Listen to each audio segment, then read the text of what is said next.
ఆలోచన లేకుండా ఎటు పడితే అటు ఎవడో ఏదో చెప్తే నమ్మి ఓట్లేస్తే ఏమైంది అనేది ఒక మంచి గుణపాఠం ఇది తెలంగాణ గ్యారంటీగా. మంచిగా సంసారం జరుగుతుంది, జర తువ్వకచ్చినాం, రైతులు ఇంత ముఖం తెలివైతుంది, ఇంత బాకీలు కట్టుకుంటుండ్రి, ఎంతో మంది పాపం సిటీలు వేసుకుందరు, ఏదో వేసుకుందరు, రైతు బంధు పైసలు పడితే ఎంత సంతోషం ఉంటుండే.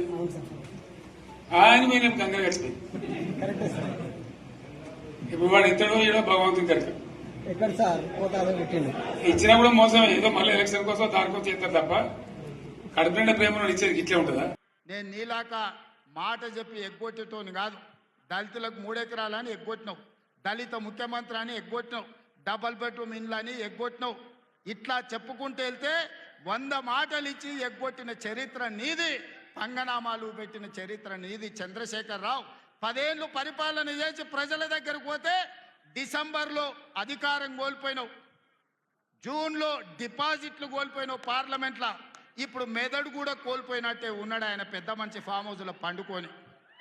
Subscribe us and press the bell icon for more interesting updates.